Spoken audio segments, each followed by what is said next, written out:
अभी अगला विषय जो है गोविंद भाई हैं, जो कि दिल्ली से आए हैं। बच्चों के रोग जो है बहुत विशेष हो रहे हैं। बच्चों के ऊपर मैंने गोविंद भैया से निवेदन किया था कि आप बच्चों के ऊपर बताएं।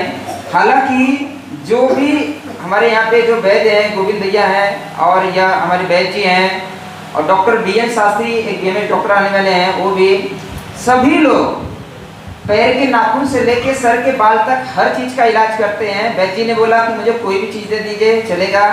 गोविंद भैया बोले मुझे कुछ भी दे दीजिए चलेगा विषय। मैंने सेलेक्ट करके धीरे धीरे करके मैंने सब लोगों को एक विषय दिया। बच्चों के रोग बहुत ज़्यादा होते हैं, बहुत सारे लोग कंफ्यूज होते हैं कैसे इलाज किया जाए। भैया का बहुत अच्छा अनुभव है, हजारों लाखों में अनुभव है रसोई घर के माध्यम से। तो भैया को मैं बुलाना चाहूँगा स्टेज पे। गोविंद भैया आपका स्वागत है, आप आइए। भैया का जो है तालियों के साथ में एक बार स्वागत करें आप लोग। वंदे मातरम। जैसा कि आप लोग सोच रहे हैं कि मैं कुछ बताने वाला हूँ, ऐसा कुछ नहीं है, ठीक है। बहुत सारे सिंपल सी चीज़ है। मैं अपने बारे में इतना ही कहूँगा कि मैं भाई बनने का प्रयास कर रहा हूँ। तो भाई का मतलब क्या है कि आराम से रिलैक्स होके, ठीक है। कोई भी मेरे से कभी भी मतलब कभी भी आज तक मैंने भाई राजीव दीक्षित जी के व्याख्यान को सुना था। वो इतने बड़े ज्ञाता थे, उनको बहुत बहुत अच्छी नॉलेज थी, हर चीज़ की नॉलेज थी। लेकिन कभी भी उनके व्याख्यान में उनको अपने आप को ये कहते हुए नहीं सुना कि मैं वैद्य हूँ, मैं डॉक्टर हूँ। जबकि होम्योपैथी के वो इतने अच्छे मतलब उनका ज्ञान था कि बड़े से बड़े डॉक्टर भी, चाहे यहाँ तक कि आर्मी से भी उन्हें 2-3 बार फ़ोन जाते थे कि हमारे ऐसी समस्या हुई है तो कौन सी दवा दी जाए। कुछ ऐसे मतलब प्रोफेसर है होम्योपैथी के डॉक्टर थे, उन्होंने भी, या सर्जरी में भी मतलब कभी भी उन्होंने। तो उसी तरीके से मैं भी एक आराम से, जैसे कि जिस तरीके से होता है, तो भाई राजीव दीक्षित की वो बात याद आई। और जय बाल रोग के ऊपर हम बात करेंगे, लेकिन उससे पहले थोड़ी सी बात बताऊं। एकदम जीवन में मस्त रहना है, रिलैक्स।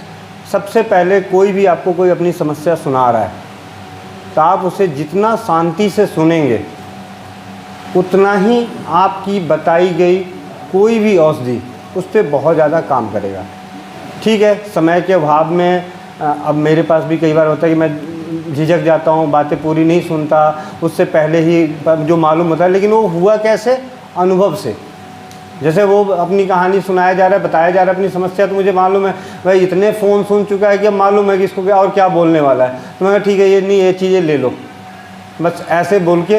लेकिन वो शुरू में जो शुरुआत हुई थी, क्योंकि आप सभी वैद्य प्रशिक्षण शिविर में आए हैं, यानी कि अपने आप को एक कुछ बनाने के लिए, कुछ सीखने के लिए आए हैं। तो मैं वही चीज़ बता रहा हूँ कि जो मैंने सीखा, जो मैंने किया है।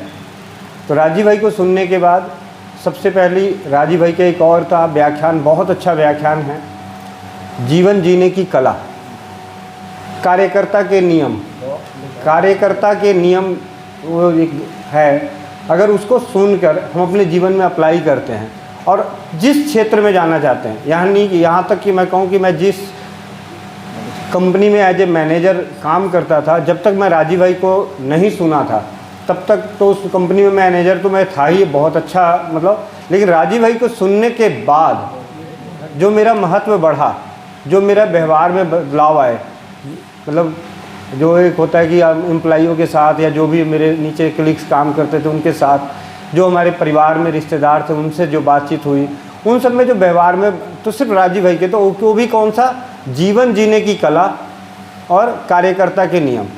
चिकित्सा के लिए हमने उसमें कहते हैं कि भाई जो राजीव भाई का व्याख्यान है, चेन्नई का व्याख्यान 11 दिन मतलब 7 दिन का 11 घंटे का, अपना पुणे का व्याख्यान 40 गांव जो पुणे में है वहाँ का व्याख्यान, पटियाला का व्याख्यान, ये 2-3 व्याख्यान ऐसे थे जिसमें से पूरा का पूरा इतना हो गया था कि राह चलते राहगीर को हम आराम से किसी को कुछ समझा देते तो सुनने वाला बन जाता था धीरे धीरे प्रैक्टिस से।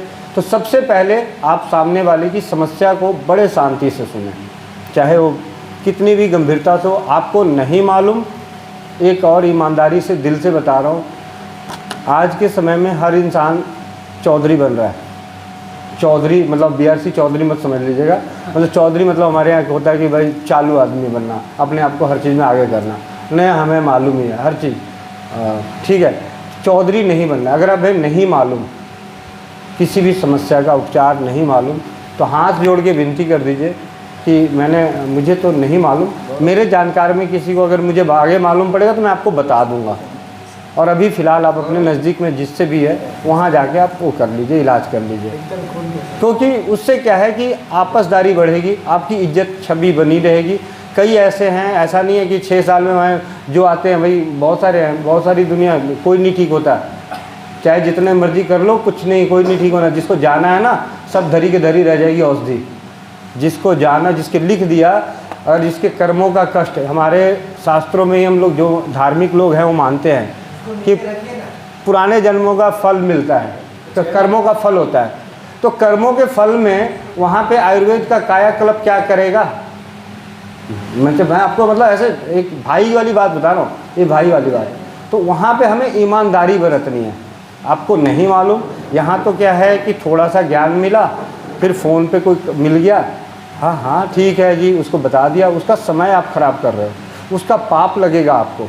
जब आयुर्वेद के गहन अध्ययन, जब तक हमने राजीव भाई को सुन के मदद कर रहे थे भाई की तरह, और आज भी भाई की तरह मदद करते हैं, कोई दिक्कत नहीं होती, दुख नहीं होता।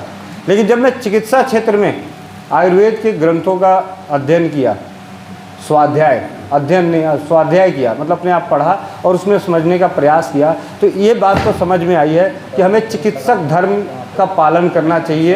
अगर आप चिकित्सा में हैं तो चिकित्सक धर्म का पालन करें। आपके पास इलाज नहीं है तो आप हाथ खड़े कर दीजिए, मना कर दीजिए, वो मत कीजिए, ठीक है। और अगर आप भाई बने हुए हैं, हमारे जैसे भाई बने हुए, तो फिर तो कोई बात नहीं। जब सब हार जाए, सारी दुनिया हार, अभी भी मेरे पास 4 ऐसे कैंसर पेशेंट हैं जो सारी दुनिया से हार गए हैं, तो उनके साथ मदद कर रहा हूँ। क्या कर रहा हूँ? मदद कर रहा हूँ, उनके कष्टों को दूर करने का प्रयास कर रहा हूँ। तो वहाँ से संजोग से थोड़ी थोड़ी हम लोग की धीरज, जब वहाँ पे थे हिम्स में, सामने क्या गया, जब ये हिम्स में वहाँ पे गया तो हमने इसको बोला कुछ मत करना, जो आए पेशेंट सबके साथ बेटा और भाई बन के रहना। हमें मालूम है जो हॉस्पिटल आया वो सब सही होने नहीं आए, सही होगा भी नहीं। अगर सही ही हो जाएगा हॉस्पिटल, तो इतने बड़े बड़े हॉस्पिटल चल कैसे रहते? इतने बड़ी बड़ी दुकानें कहाँ से चल रही है भाई? सही हो जाता तो नहीं चलता ना, सब बंद हो जाते। वो चल रहा है, इसका मतलब कोई सही नहीं होने वाला। तो इसके बाद दीपक भी है और भी बहुत सारे भाई, अरुण हैं हिम्स में गए हुए, जो स्वस्थ सभी परिवार हम लोग से आपस में जुड़े हुए भाई बंधु जो भी गए, हम सबको एक ही चीज़, भाई प्यार से भाई और बेटा बनना है। जो उस तरीके से क्या होगा कि अगर हमारा परिणाम अच्छा नहीं भी आएगा तो आपको दोष कोई नहीं लगाएगा। और जब वो पेशेंट यहाँ से जाएगा, आपके व्यवहार की वजह से आपसे संपर्क में बना रहेगा, तो आपको अच्छे बुरे का ज्ञान मिलेगा कि उसको क्या हुआ, आज क्या तकलीफ़ हुई।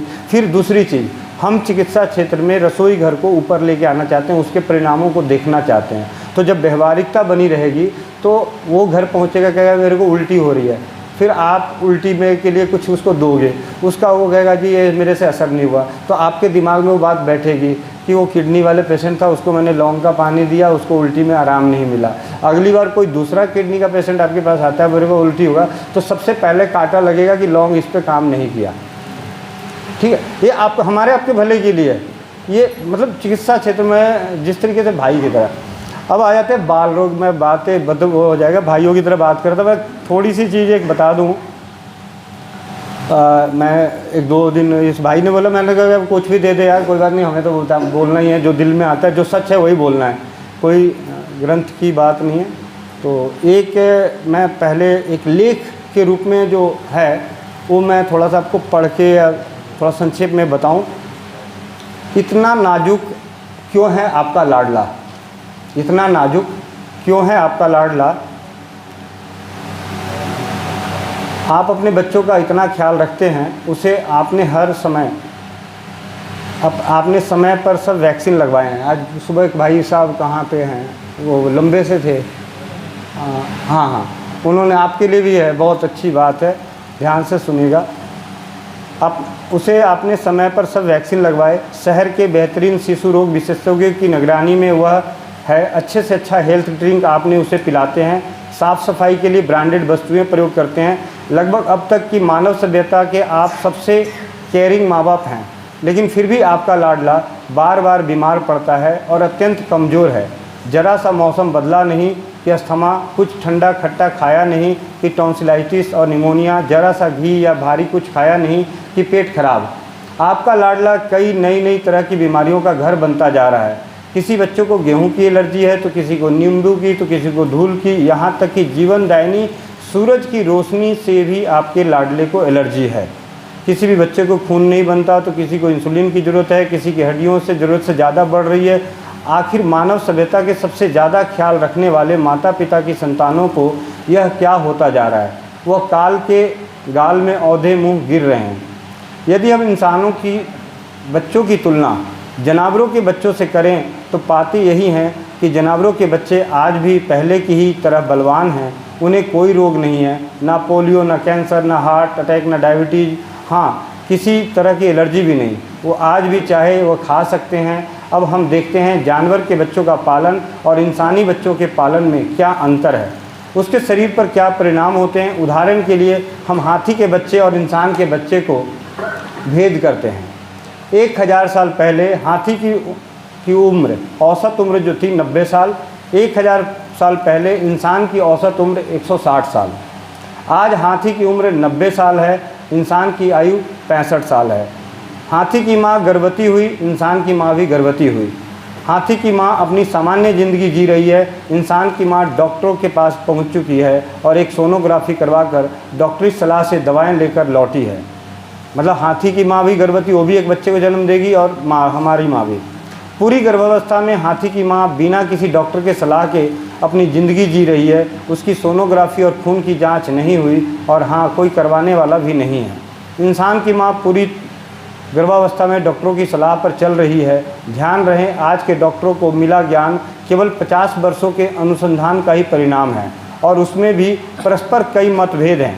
और एक बार जाँचें करवाकर, कुछ वैक्सीन लगवाकर, आयरन कैल्शियम का भरपूर डोज, कुछ डॉक्टरी सलाह से डरी सहमी आई है। अब हाथी की माँ के सामान्य तरीके से हाथी को जन्म दे दिया, और वो तथा उसका बच्चा दोनों नियत प्राकृतिक जीवन जी रहे हैं। इंसान की माँ की डिलीवरी हॉस्पिटल में हो रही है, और उसकी ऑक्सीटोसिन का इंजेक्शन लगाकर प्राकृतिक पीड़ा दी जा रही है। कुछ पढ़े लिखे लालची डरपोक डॉक्टरों ने वह घड़ी है कि डॉक्टर समय एवं धन कम मिलने के कारण उसका सिजेरियन कर रहे हैं। डिलीवरी के बाद माँ आईसीयू और बच्चा एनआईसीयू में भर्ती हो गए। हाथी के बच्चे का कोई चेकअप नहीं हुआ। यहाँ इंसान के बच्चों के सैकड़ों टेस्ट हो चुके हैं। उसे पीलिया, निमोनिया, एलर्जी बताकर कई दवाएं खिलाई जा रही है।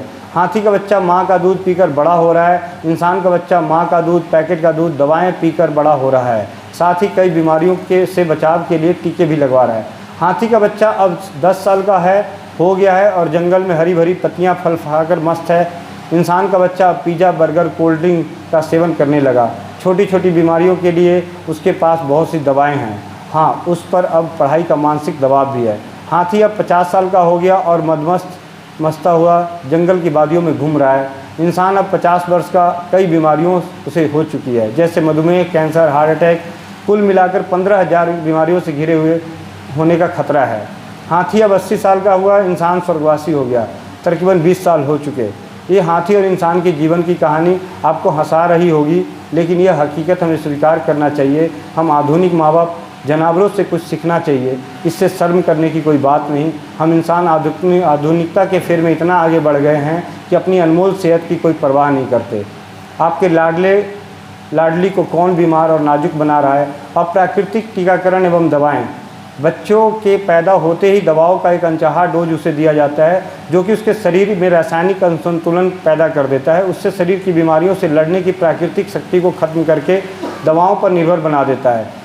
उन दवाओं का दुष्प्रभाव जो होता है सो अलग। जंक फूड, दूसरा जंक फूड है। इस तरीके से जीवन शैली, बच्चों की जो हमारी जीवन शैली हो गई है, और हमारे खान पान, जो अप्राकृतिक खान पान।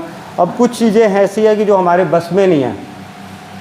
एक छोटी सी एक लेख के रूप में ये मैंने आप लोगों को बताया, पढ़ के बताया, और ये पढ़ के मैं इसलिए बताया ताकि अगर मैं नकल मार सकता हूँ तो आपको नकल मारने के लिए किसी ने मना किया है क्या?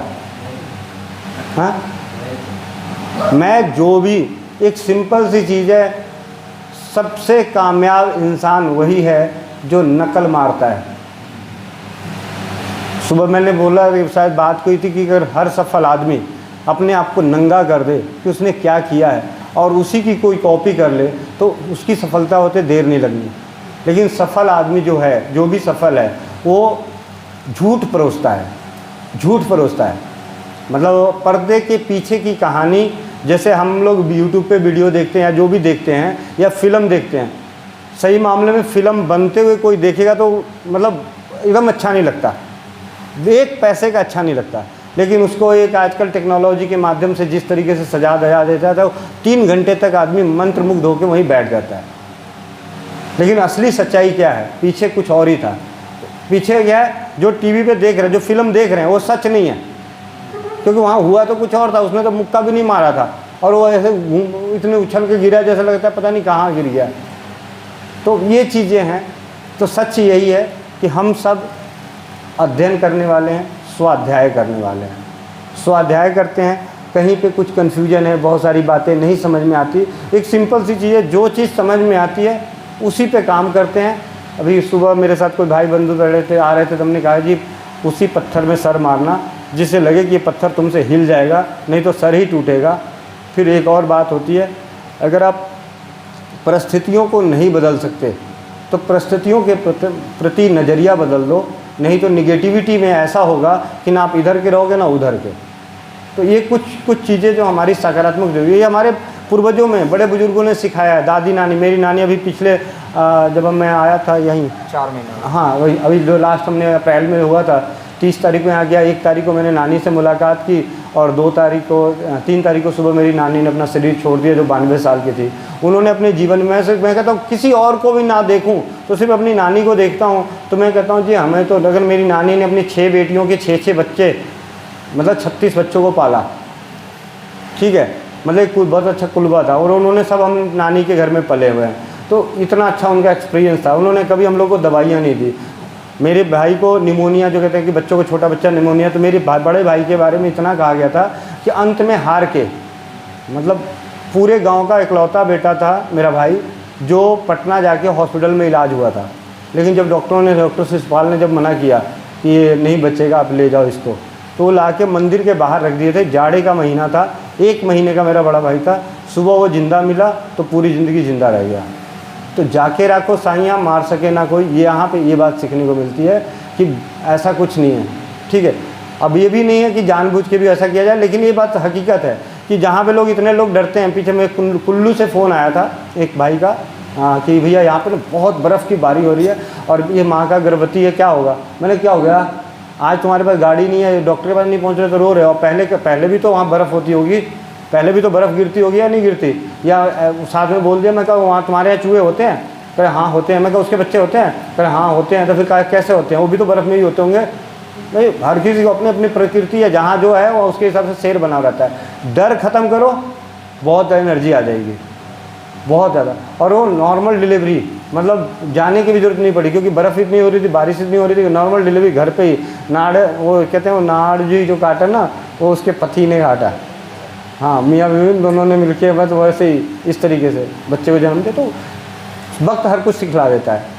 बच्चों को पालना है। बच्चों के लिए बात करें दवाइयों की, दवाइयाँ मैं अभी भी वही बताना चाह रहा हूँ कि मैं यहाँ पे आधे घंटे 1 घंटे में क्या बता जाऊँगा। 2-4 दवाइयों के नाम, 2-4 घरेलू उपचार, उससे आपका काम नहीं चलने वाला। वो ये काम, बुद्धि बढ़ाइए, बुद्धि। हमने जिस तरीके से राजीव भाई को सुना, राजीव भाई को सुनने के बाद जो धीरे धीरे हमें समस्या आती, राजीव भाई ने बोला जी बच्चे के ऊपर, उन्होंने चेन्नई का बहुत अच्छा व्याख्यान था, उन्होंने बोला मालिश करनी चाहिए बच्चों को। मालिश हम भूल गए, तो बच्चों को मालिश करनी चाहिए। बहुत छोटी छोटी बच्चों को क्या खिलाना है वो बातें बताई। उन्होंने बोला बच्चों पे प्रेशर मत दो, बच्चों के सवाल से भागो मत। अगर बच्चे कोई सवाल कर रहे हैं तो आप अगर उसके आदर्श माँ बाप बनना चाहते हैं तो उसके सवालों का जवाब दें। आपको नहीं मालूम तो उसके सामने स्वीकार भी करें, ऐसा भी नहीं। अगर बच्चे का सवाल है और बच्चे का सवाल वो देंगे तो फिर बच्चा उसकी सुनेगा, आपकी क्यों सुनेगा? तो इस तरीके से राजीव भाई की बात। लेकिन कुछ सवाल ऐसे भी आते थे जब राजीव भाई ने बोला वहाँ तो इलाज तो पूरा बताते हैं, मतलब एक जागरूकता फैलाई। ये सारा जागरूकता के तहत काम हो रहा है, यहाँ कोई ऐसा नहीं है। ट्रेनिंग जैसे कहते हैं प्रशिक्षण, बैद जी ने जो भी बताया वो ज्ञान, इस ज्ञान से ना, सही बता रहा हूँ ईमानदारी से, आपका सिर्फ विश्वास बढ़ने वाला है। यहाँ 5 दिन रह के आप विश्वास की पोटली भर लें ज्ञान की पोटली तो किताबों में वैद्य जी ने भी अपनी किताबें लिख रखी है, बहुत सारे और दूसरी भी किताबें हैं। कई ऐसे शास्त्री हैं, राजीव भाई को सुन के मैंने अष्टांग हृदय में उठा के ले आया तो मुझे ऐसे काला अक्षर भैंस बराबर दिखा। मतलब मुझे सही बता रहा हूँ। फिर धीरे धीरे पढ़ते गए समझ में आता गया। फिर नहीं कहा नहीं यार, कोई ऐसे वैद्य की किताब देखूँ जो मेरे जैसा होगा नाड़ी, वो फिर पढ़ के लिखा होगा। तो फिर ऐसे कुछ किताबें मिल गई तो वो पढ़ने लगा तो थोड़ा समझ में आने लगा। तो इस तरीके से हमें करना है। बच्चों की रोग के ऊपर समस्याएं, इलाज जो बड़ों का इलाज करते हैं ना, जो भी दवाई बड़ों की है वो सभी दवा बच्चों की है। सभी दवा A to Z, कोई ऐसी दवा नहीं है जो बच्चों की नहीं है और बड़ों की नहीं है। आयुर्वेद कहता है कि जो बच्चों की दवा, जो बड़ों की दवा है वो बच्चों की है। बच्चा दूध पीता बच्चा है तो उसकी मात्रा दूध पीते बच्चे जैसी होगी।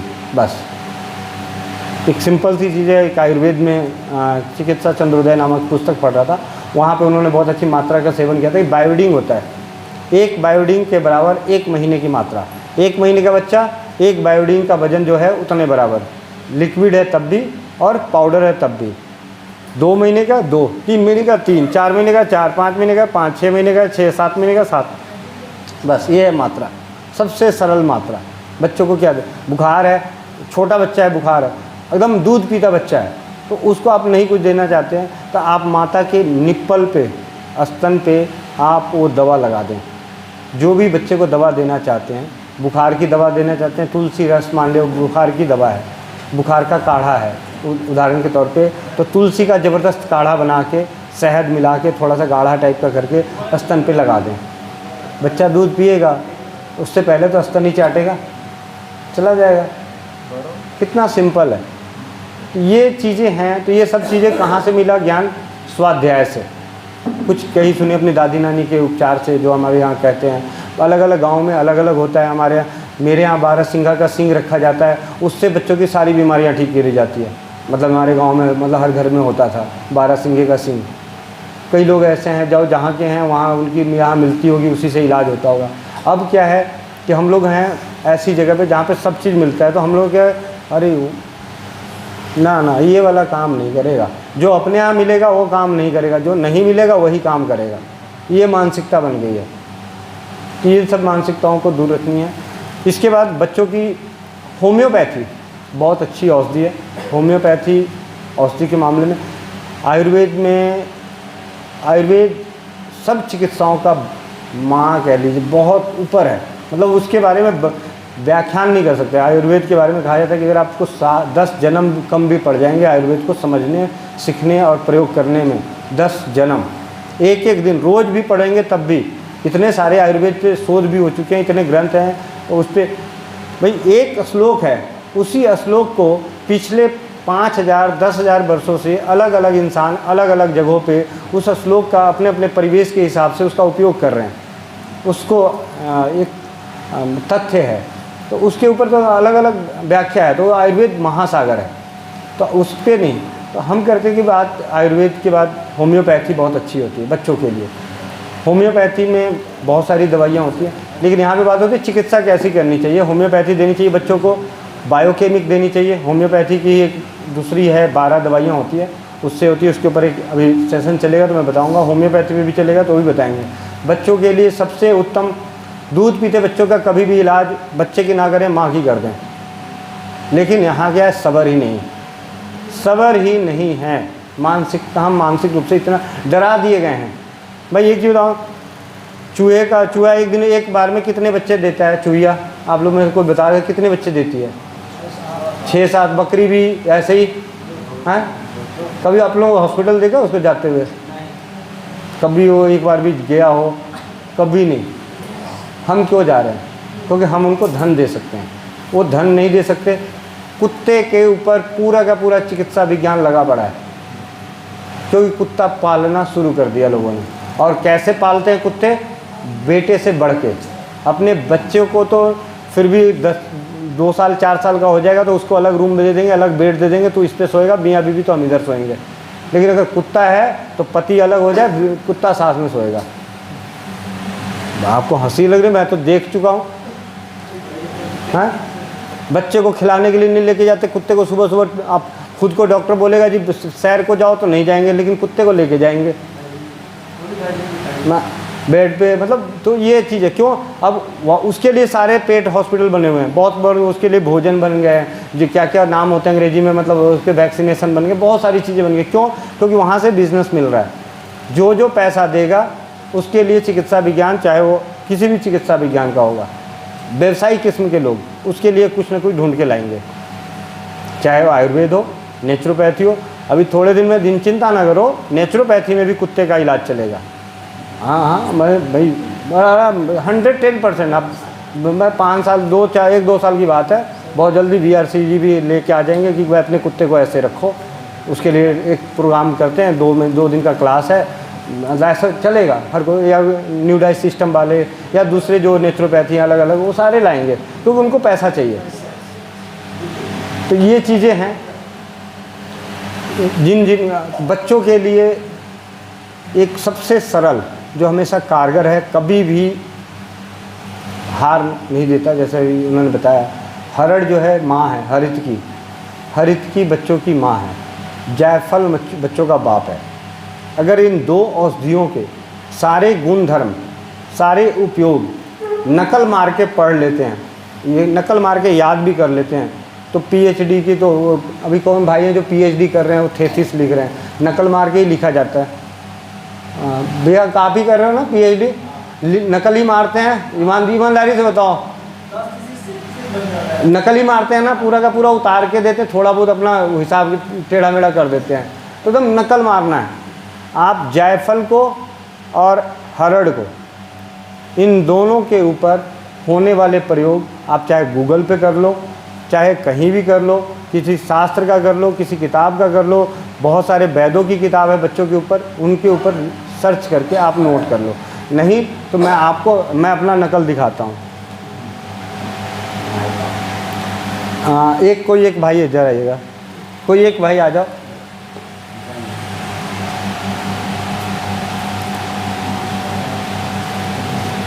ये मोबाइल है, मतलब अभी क्या है, सेवा करते हैं भाई बनना है तो थोड़ा बहुत तो औजार साथ में रखना पड़ेगा, ठीक है।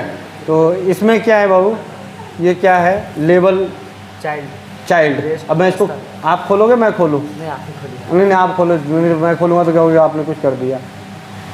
अब इस चाइल्ड के ऊपर कितने सारे लेख इकट्ठे किए हुए हैं, अगर हम ये अंदाज़ा करते जाओ, लगभग 200 से प्लस होंगे टोटल। इसमें चाइल्ड के ऊपर 3500 लेख इकट्ठे किए हुए हैं, ठीक है, 3500।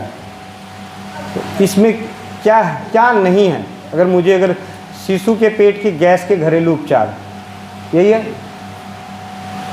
आप लोगों के पास 90% केस तो ऐसे, हम जिस लाइन से हैं फ़ोन पे ही आते हैं। भाई हम लोग इतने बड़े रहे, वो तो है नहीं कि अगर हम बैठे हैं टेबल कुर्सी लेके सामने से वो आएगा। और आ भी गया सामने से भी ना, तो मैंने भी देखा है, एलोपैथी डॉक्टर को भी देखा है, होम्योपैथी को भी देखा है, वो आते हैं बैठते हैं, ठीक है, जांच लिख दिया, अगर थोड़ा सा उधर जाके जांच करा के आओ, अगर नहीं समझ में आया तो जब तक अपनी किताब खोल लिया, क्या दिक्कत है। सेवा, मतलब मजाक नहीं कर रहा हूँ, हकीकत बता रहा हूँ। डंके की चोट पे कोई भी बड़ा भाई आया, बात करा या कुछ भी है, आजकल तो कंप्यूटर भी, बहुत सारे कंप्यूटर भी रखते हैं, सामने वाला बात कर रहा होता है, उधर से अपना ऐसे करके ये देख रहा होता है, अच्छा ठीक है, नहीं समझ में आया ठीक है। नहीं तो बहुत सारी चीज़ें होती है कि प्रैक्टिस करते करते कुछ चीज़ें तो याद ही हो जाएगी। अगर इतनी सारी चीज़ें मैंने इकट्ठी करी है 6 साल में, तो भाई थोड़े बहुत तो याद होगा ही। लेकिन मैं आप लोगों के लिए बता रहा हूँ कि अब शिशु के पेट में गैस के उपचार, अब इसमें 15-20 उपचार लिखे हुए हैं, कोई तो उसके घर में होगा। हाँ, ये तो नकल मार के बता रहे हैं, तब की बात है, जब करते रहेंगे तो कुछ तो याद होगा। और हाँ, एक भाई होने के नाते हम कहते हैं कि हमेशा ऐसी चीज़ों का उपयोग करवाना चाहिए जिसके बारे में आपको भी मालूम है। बस जैसे अगर मान लें कि कोई अभी मदार है, मदार का दूध है, मदार के बारे में हमें पूरे अच्छे तरीके से, अभी वैद्य जी ने बताया उसकी जड़ के बारे में, ठीक है, लेकिन हमें पूरा नहीं मालूम, पूरा ज्ञान है, अभी तो हमने सिर्फ सुना है। तो हम उसको, अगर मदार के बारे में कहीं लिखा हो कि बच्चों को ऐसे देने से ऐसे ठीक हो जाता है, तो आपने कभी देखा नहीं तो आपको उसको करवाना नहीं है, आपने कभी उसको पढ़ा नहीं तो आपको उसको करवाना नहीं है। हाँ, वैद्य जी ने बोला है तो फिर आपको हाँ जी इनका अनुभव था तो हमने वैद्य जी के हिसाब से हमने बता दिया, ठीक है, ये अलग बात है। लेकिन जब तक आपको नहीं किसी और अनुभव का या किसी अच्छे शास्त्र में नहीं लिखा हुआ है वो बातें, या मतलब या यूँ कह लीजिए कि रसोई घर का मतलब क्या होता है, वही चीज़ें रसोई घर की है ना। कभी दादी नानी को आपने कभी, बहुत सारी ऐसी बहनें हैं जो दिल्ली में बहुत सारी सब्जियां, अलग अलग तरह की सब्जी मिलती है, लेकिन कई तो ऐसे हैं कि जिनको नहीं मालूम हो तो लेके भी नहीं आते, वो बाज़ार में सड़ जाएगा, वो कोई अगर पड़ोसी बोलेगा ले ले, नहीं नहीं हमारे यहाँ नहीं खाते, हमारे यहाँ नहीं खाते, वही उनको नहीं मालूम तो नहीं खाते, नहीं लाते। तो यहाँ से हमें सीखना है। बुखार तो ये आपने देख लिया। इसी तरीके से कुछ बीमारी का हाँ। फिर बताइए, 10 मिनट बचा है इस बात में। तो बीमारियों के लिए आप लोगों में से आप सवाल आप कीजिए, बच्चे आपके होते हैं तो क्या बीमारी आपको? एक्चुअली भैया की मन की बातें बहुत सारी है, बोलते जाएंगे, समय ख़त्म हो जाएगा। मैं चाह रहा हूँ कि आप लोग ये बच्चों लोगों का क्लास था, ठीक है, तो आप लोग एक एक जन बच्चों को जो बीमारी होती है भैया से पूछिए। भैया के पास बहुत सारा अनुभव है बट वो दिखाते नहीं हैं, अब हमें निकालना पड़ेगा, ठीक है। तो आप पूछ लीजिए और भैया जो है बताएंगे उसके ऊपर। एक एक जन बच्चों के एक एक बीमारी के ऊपर पूछ लीजिए, जो आपको दिक्कत फील होता है, जो महसूस होता है, क्योंकि आप लोगों को भी सीखना है। और ठीक मैंने जो बातें कर रहा हूँ सिर्फ सीखने के लिए बातें करते, कि मैंने क्या बोला कि सीखना बहुत। हाँ देखिए, जन्म लेते हुए पीलिया होता है क्योंकि हमने जो नाड़ जो काटना है वो नाड़ को थोड़ी देर बाद काटना चाहिए, यहाँ तुरंत काट दिया जाता है। सबसे पहला है, सबको नहीं होता, लेकिन जो बच्चे कमज़ोर थे, जिनकी माताएं खान पान में थोड़ी सी कमी रहती है, क्योंकि जो नाड़ में ब्लड होता है ना वो 2, 3, 10, 15, 20, 5 ml 10 ml जो ब्लड होता है वही ब्लड उस बच्चे के लिए कमी का कारण हो जाता है। अगर वो थोड़ी देर बाद काटा जाएगा तो पूरा का पूरा खून उसके अंदर चला जाएगा, उसके बाद नाल काटने के बाद उसकी खून की कमी नहीं होगी। और जिनके कम से कम 10 से 15 मिनट, 10 से 15 मिनट। फिर उसके बाद दूसरा पीलिया होने का जो है बच्चों के, एक तो डॉक्टरों का अपना हिसाब किताब है। भाई एक अंदर स्वर्ग में रह के आया है, नारियल के गोले के अंदर कोई बच्चा रह के आया है, बाहर आएगा उसके शरीर पे बदलाव आएगा। मेरे पास एक बहन है दानापुर की, वो अपने बच्चे को ऐसे पालती है जैसे खरगोश का बच्चा पल रहा है। मैं उसको हमेशा एक ही उदाहरण देता हूँ, जब भी वो कुछ बोलती है तो मैं उसको एक ही बोलता हूँ, तेरी माँ ने तुझे कैसे पाला था ये पूछ तो ले, तू इतना क्यों चिंता करती है? आज तेरे बच्चे का रंग काला हो रहा है, आज इसके बाल थोड़े हो गए, आज ये फुंसी निकल गई। अरे भाई ये दुनिया में आया कुछ ना कुछ चलता रहेगा। तो मतलब इतना भी ज़्यादा नाजुक हम बना रहे हैं, नाजुक जो मैंने पहले बोला ना, नाजुक बना रहे हैं, डर जो है नाजुक बना रहा है। पीलिया भाई आज हमारी कुछ कमियां हैं, पहले हमारे घर कैसे होते थे, आज हमारे घर कैसे हैं। आज पहले उसको 40 दिन तक, 21 दिन तक, 20 दिन तक बिसौरी बोला जाता था। 20 दिन तक एक कमरे में माँ और बच्चे को रखा जाता था अंधेरे में, मतलब उसके पास कोई साधन नहीं, कोई दूसरे बंदे का जाना नहीं। वहाँ पे इन्फेक्शन से बचने के लिए धुआं उपले जलते थे और उस पर अजवाइन का और दूसरी तरह का धुआं रहता था उस कमरे में, चाहे सर्दी हो, गर्मी हो, बरसात हो। गर्मी में थोड़ा सा, सर्दी में थोड़ा तेज़ रहता था, लेकिन अब वो नहीं करते ये चीज़ें हैं। और उसका सबसे अच्छा उपचार, सबसे सरल, बच्चे को अभी पुनर्नमा की बात करी गई थी, पुनर्नमा की जड़ का माला पहना दें